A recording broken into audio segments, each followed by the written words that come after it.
ओम शांति। 17 फरवरी 2025। प्रातः मुरली बाप दादा मधुबन। बाबा बोले, मीठे बच्चे, बाप तुम्हारा मेहमान बनकर आया है तो तुम्हें आदर करना है। जैसे प्रेम से बुलाया है ऐसे आदर भी करना है, निरादर ना हो। प्रश्न है, कौन सा नशा तुम बच्चों को सदा चढ़ा रहना चाहिए? यदि नशा नहीं चढ़ता है तो क्या कहेंगे? उत्तर, ऊंचे ते ऊंची आसामी इस पतित दुनिया में हमारा मेहमान बनकर आया है। यह नशा सदा चढ़ा रहना चाहिए, परंतु नंबरवार यह नशा चढ़ता है। कई तो बाप का बनकर भी संशय बुद्धि बन हाथ छोड़ जाते, तो कहेंगे इनकी तकदीर। ओम शांति, ओम शांति 2 बार ही कहना पड़े। यह तो बच्चे जानते हैं कि एक है बाबा, दूसरा है दादा, दोनों इकट्ठे हैं ना। भगवान की महिमा भी कितनी ऊंची करते हैं, परंतु अक्षर कितना सिंपल है। गॉड फादर, सिर्फ फादर नहीं कहेंगे, गॉड फादर वह है ऊंचते ऊंच। उनकी महिमा भी बहुत ऊंच है। उनको बुलाते भी पतित दुनिया में हैं। खुद आकर बतलाते हैं कि मुझे पतित दुनिया में ही बुलाते हैं, परंतु पतित पावन वह कैसे है, कब आते हैं, यह किसको भी पता नहीं। आधा कल्प सतयुग त्रेता में किसका राज्य था, कैसे हुआ, किसको यह पता नहीं है। पतित पावन बाप आते भी जरूर हैं। उनको कोई पतित पावन कहते, कोई लिबरेटर कहते हैं। पुकारते हैं कि स्वर्ग में ले चलो, सबसे ऊंचते ऊंच है ना। उनको पतित दुनिया में बुलाते हैं कि आकर हम भारतवासियों को श्रेष्ठ बनाओ। उनका पोजीशन कितना बड़ा है, हाईएस्ट अथॉरिटी है। उनको बुलाते हैं जबकि रावण राज्य है। नहीं तो इस रावण राज्य से कौन छुड़ावे। यह सब बातें तुम बच्चे सुनते हो तो नशा भी चढ़ा रहना चाहिए, परंतु इतना नशा चढ़ता नहीं है। शराब का नशा सभी को चढ़ जाता है, यह नहीं चढ़ता है। इसमें है धारणा की बात, तकदीर की बात है। तो बाप है बहुत बड़ी आसामी। तुम्हारे में भी कोई कोई को पूरा निश्चय रहता है। निश्चय अगर सबको होता तो संशय में आकर भागते क्यों?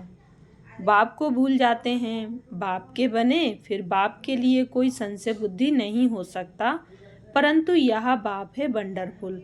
गायन भी है आश्चर्यवत बाबा को जानंती, बाबा कहंती ज्ञान सुनंती सुनावंती, अहो माया फिर भी संशय बुद्धि बनावंती। बाप समझाते हैं इन भक्ति मार्ग के साधनों में कोई सार नहीं है। बाप कहते हैं मुझे कोई भी जानते नहीं। तुम बच्चों में भी मुश्किल कोई ठहर सकते हैं। तुम भी फील करते हो कि वह याद स्थायी ठहरती नहीं है। हम आत्मा बिंदी हैं, बाबा भी बिंदी है। वह हमारा बाप है, उनको अपना शरीर तो है नहीं। कहते हैं मैं इस तन का आधार लेता हूँ, मेरा नाम शिव है।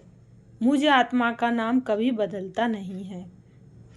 तुम्हारे शरीर के नाम बदलते हैं, शरीर पर ही नाम पड़ते हैं।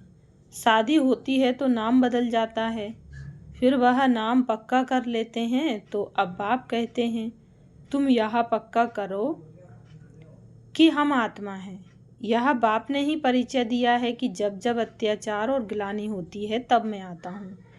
कोई अक्षरों को भी पकड़ना नहीं है। बाप खुद कहते हैं मुझे पत्थर भीतर में ठोक। कितनी गिलानी करते हैं, यह भी नई बात नहीं। कल्प कल्प ऐसे पतित बन और गिलानी करते हैं, तभी मैं आता हूँ। कल्प कल्प का मेरा पार्ट है, इसमें अदली बदली हो नहीं सकती। ड्रामा में नूंद है ना।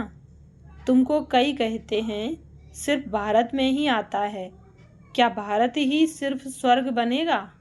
हाँ, यह तो अनादि अविनाशी पार्ट हो गया ना। बाप कितना ऊंचते ऊंच है।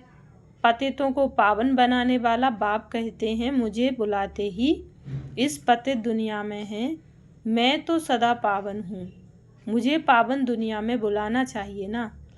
परंतु नहीं, पावन दुनिया में बुलाने की दरकार ही नहीं, पतित दुनिया में ही बुलाते हैं कि आकर पावन बनाओ। मैं कितना बड़ा मेहमान हूँ, आधा कल्प से मुझे याद करते आए हो। यहाँ कोई बड़े आदमी को बुलाएंगे करके 1-2 वर्ष बुलाएंगे, फलाना इस वर्ष नहीं तो दूसरे वर्ष आएगा। इनको तो आधा कल्प से याद करते आए हो, इनके आने का पाठ तो फिक्स हुआ पड़ा है, यह किसको भी पता नहीं है। बहुत ऊंचते ऊंच बाप है। मनुष्य बाप को एक ओर तो प्रेम से बुलाते हैं, दूसरी ओर महिमा से दाग लगा देते हैं। वास्तव में यह बड़े ते बड़ा गेस्ट ऑफ ऑनर, बड़ी महिमा वाला मेहमान है, जिसकी ऑनर अर्थात महिमा को दाग लगा दिया है। कह देते हैं वह पत्थर ठिक्कर सब में है। कितनी हाई एस्ट अथॉरिटी है। बुलाते भी बहुत प्रेम से हैं, परंतु बिल्कुल बुद्धू। मैं ही आकर अपना परिचय देता हूँ कि मैं तुम्हारा फादर हूँ, मुझे गॉड फादर कहते हैं। जब सब रावण की कैद में हो जाते हैं तभी बाप को आना होता है, क्योंकि सब हैं भक्तियाँ अथवा ब्राइड्स, सीताएं। बाप है ब्राइड ग्रूम राम। एक सीता की बात नहीं है, सब सीताओं को रावण की जेल से छुड़ाते हैं। यह है बेहद की बात, यह है पुरानी पतित दुनिया। इसका पुराना होना फिर नया होना एक्यूरेट है। यह शरीर आदि तो कोई जल्दी पुराने हो जाते, कोई जास्ती टाइम चलते हैं। यह ड्रामा में एक्यूरेट नूंद है। पूरे 5000 वर्ष बाद फिर मुझे आना पड़ता है। मैं ही आकर अपना परिचय देता हूँ और सृष्टि चक्र का राज समझाता हूँ। किसको भी ना मेरी पहचान है, ना ब्रह्मा विष्णु शंकर की, ना लक्ष्मी नारायण की, ना राम सीता की पहचान है। ऊंचते ऊंच एक्टर्स राम के अंदर तो यही है, एक्टर्स ड्रामा के अंदर तो यही है। ऊंचते ऊंच एक्टर्स ड्रामा के अंदर तो यही है तो मनुष्य की बात। कोई 8-10 भुजा वाले मनुष्य नहीं हैं। विष्णु को 4 भुजा क्यों दिखाते हैं, रावण के 10 शीश क्या हैं, यह किसको भी पता नहीं है। बाप ही आकर सारे वर्ल्ड के आदि मध्य अंत का नॉलेज बताते हैं। कहते हैं मैं हूँ बड़े ते बड़ा गेस्ट, परंतु गुप्त। यह भी सिर्फ तुम ही जानते हो, परंतु जानते हुए भी फिर भूल जाते हो।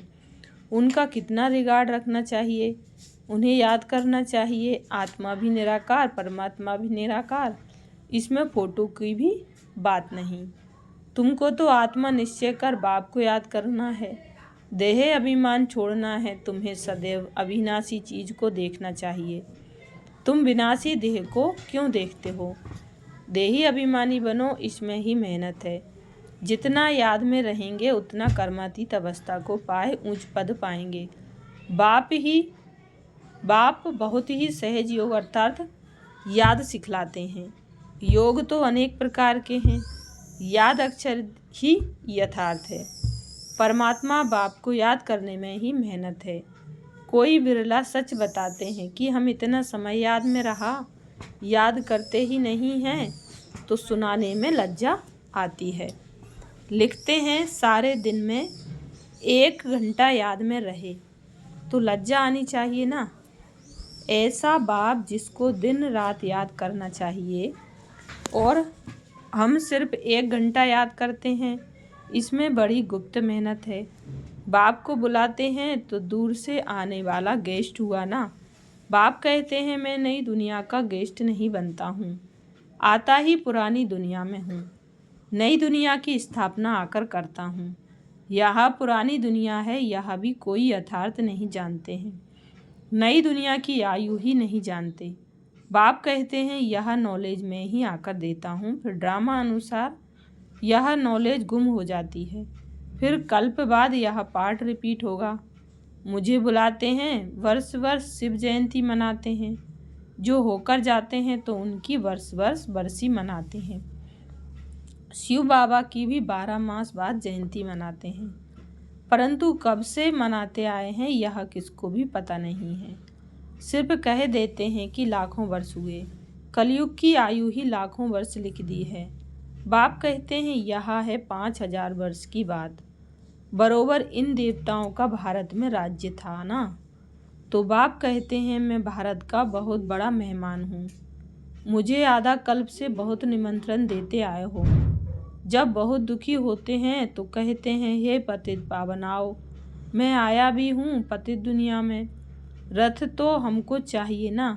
आत्मा है अकाल मूर्त, उनका यह तख्त है। बाप भी अकाल मूर्त है, इस तख्त पर आकर विराजमान होते हैं। यह बड़ी रमणीक बातें हैं और कोई सुने तो चकित हो जाए। अब बाप कहते हैं बच्चे मेरी मत पर चलो। समझो शिव बाबा मत देते हैं। शिव बाबा मुरली चलाते हैं। यह कहते हैं मैं भी उनकी मुरली सुनकर बजाऊंगा। सुनाने वाला तो वह है ना। यह नंबर 1 पूज्य सो फिर नंबर 1 पुजारी बना। अभी यह पुरुषार्थी है। बच्चों को हमेशा समझना चाहिए हमको शिव बाबा की श्रीमत मिली है। अगर कोई उल्टी बात भी हुई तो वह उल्टी कर देंगे। यह अटूट निश्चय है तो रेस्पॉन्सिबल शिव बाबा है। यह ड्रामा में नूंद है। विघ्न तो पड़ने ही हैं। बहुत कड़े कड़े विघ्न पड़ते हैं। अपने बच्चों के भी विघ्न पड़ते हैं। तो हमेशा समझो कि शिव बाबा समझाते हैं तो याद रहेगी। कई बच्चे समझते हैं यह ब्रह्मा बाबा मत देते हैं, परंतु नहीं, शिव बाबा ही रेस्पॉन्सिबल हैं। परंतु देह अभिमान है तो घड़ी घड़ी इनको ही देखते रहते हैं। शिव बाबा कितना बड़ा मेहमान है तो भी रेलवे आदि वाले थोड़े ही जानते हैं निराकार को कैसे पहचाने व समझे। वह तो बीमार हो ना सके तो बीमारी आदि का इनका कारण बताते हैं। वह क्या जाने इनमें कौन है। तुम बच्चे भी नंबरवार जानते हो वह सभी आत्माओं का बाप और यह फिर प्रजापिता मनुष्यों का बाप। तो यह दोनों बाप दादा कितने बड़े गेस्ट हो गए। बाप कहते हैं जो कुछ होता है ड्रामा में नूंद है। मैं भी ड्रामा के बंधन में बांधा हुआ हूँ। नूंद बिगर कुछ कर नहीं सकता हूँ। माया भी बड़ी दुस्तर है। राम और रावण दोनों का पार्ट है। ड्रामा में रावण चैतन्य होता तो कहता मैं भी ड्रामानुसार आता हूँ। यह दुख और सुख का खेल है। सुख है नई दुनिया में, दुख है पुरानी दुनिया में। नई दुनिया में थोड़े मनुष्य, पुरानी दुनिया में कितने ढेर मनुष्य हैं। पतित पावन बाप को ही बुलाते हैं कि आकर पावन दुनिया बनाओ, क्योंकि पावन दुनिया में बहुत सुख था, इसलिए कल्प कल्प पुकारते हैं। बाप सबको सुख देकर जाते हैं। अभी फिर पार्ट रिपीट होता है। दुनिया कभी खलास नहीं होती। खलास होना इम्पॉसिबल है। समुद्र भी दुनिया में है ना। यह 3rd फ्लोर तो है ना। कहते हैं जलमयी पानी पानी हो जाता है, फिर भी पृथ्वी फ्लोर तो है ना। पानी भी तो है ना। पृथ्वी फ्लोर कोई विनाश नहीं हो सकता। जल भी इस फ्लोर में होता है। 2nd और 1st फ्लोर, सूक्ष्म वतन और मूल वतन में तो जल होता नहीं। यह बेहद सृष्टि के 3 फ्लोर हैं, जिसको तुम बच्चों के सिवाय कोई भी नहीं जानते। यह खुशी की बात सबको खुशी से सुनानी है। जो पूरे पास होते हैं उनका ही अतीन्द्रिय सुख गाया हुआ है। जो रात दिन सर्विस पर तत्पर रहते हैं, सर्विस ही करते रहते हैं, उन्हें बहुत खुशी रहती है। कोई कोई ऐसे दिन भी आते हैं जो मनुष्य रात को भी जागते हैं, परंतु आत्मा थक जाती है तो सोना होता है। आत्मा के सोने से शरीर भी सो जाता है। आत्मा के सोने से शरीर भी सो जाता है। आत्मा ना सोए तो शरीर भी ना सोए। थकती आत्मा है। आज मैं थका पड़ा हूँ। किसने कहा? आत्मा ने। तुम बच्चों को आत्म अभिमानी हो रहना है, इसमें ही मेहनत है। बाप को याद नहीं करते, देही अभिमानी नहीं रहते, तो देह के संबंधी आदि याद आ जाते हैं। बाप कहते हैं तुम नंगे आए थे, फिर नंगे जाना है। यह देह के संबंध आदि भूल जाओ। इस शरीर में रहते मुझे याद करो तो सतो प्रधान बनेंगे। बाप कितनी बड़ी अथॉरिटी है, बच्चों के सिवाय कोई जानते ही नहीं। बाप कहते हैं मैं हूँ गरीब निवाज, सभी साधारण हैं। पतित पावन बाप आया है, यह जानने तो पता नहीं कितनी भीड़ हो जाए। बड़े बड़े आदमी आते हैं तो कितनी भीड़ हो जाती है। तो ड्रामा में इनका पार्ट ही गुप्त रहने का है। आगे चल आहिस्ते आहिस्ते प्रभाव निकलेगा और विनाश हो जाएगा। सब थोड़े ही मिल सकते हैं। याद करते हैं ना तो उनको बाप का परिचय मिल जाएगा, बाकी पहुंच नहीं पाएंगे। जैसे बांधेली बच्चियां मिल नहीं पाती हैं तो कितने अत्याचार सहन करती हैं, विकार को छोड़ नहीं सकते हैं। कहते हैं सृष्टि कैसे चलेगी। अरे सृष्टि का बोझ बाप पर है कि तुम पर है। बाप को जान लेवें तो फिर ऐसे प्रश्न ना पूछें।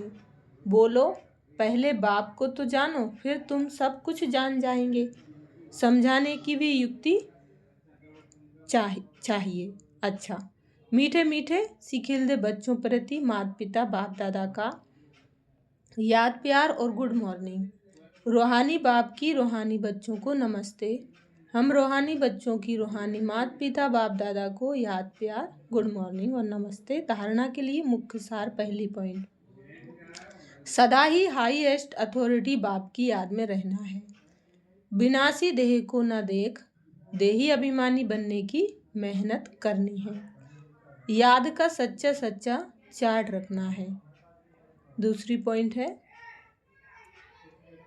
दिन रात सर्विस में तत्पर रहे, अपार खुशी में रहना है। तीनों लोकों का राज सबको खुशी से समझाना है। शिव बाबा जो श्रीमत देते हैं उसमें अटूट निश्चय रखकर चलना है।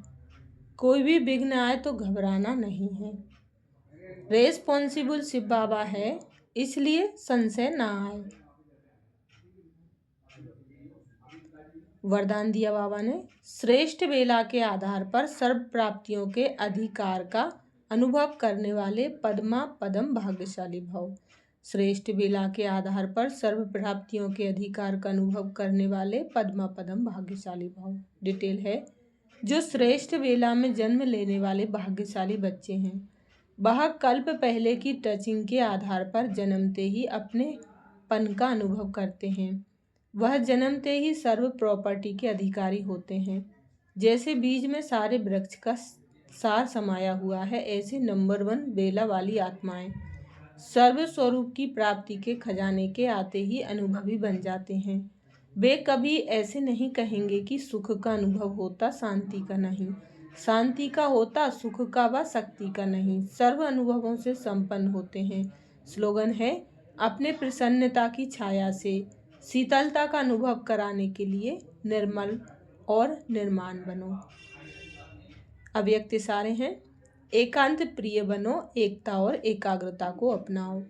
एकांत प्रिय बनो, एकता और एकाग्रता को अपनाओ। सर्व संबंध सर्व रचनाएं एक से लेने वाला ही एकांत प्रिय हो सकता है। जब एक द्वारा सर्व रचनाएं प्राप्त हो सकती हैं तो अनेक तरफ जाने की आवश्यकता ही क्या है। सिर्फ एक शब्द भी याद रखो तो उसमें सारा ज्ञान आ जाता, स्मृति भी आ जाती, संबंध भी आ जाता, स्थिति भी आ जाती और साथ साथ जो प्राप्ति होती है वह भी उस एक शब्द से स्पष्ट हो जाती। एक की याद, स्थिति एक रस और ज्ञान भी सारा एक की याद का ही मिलता है। प्राप्ति भी जो होती है वह भी एक रस रहती है। अच्छा, शुक्रिया बाबा, शुक्रिया आप सभी का। ओम शांति।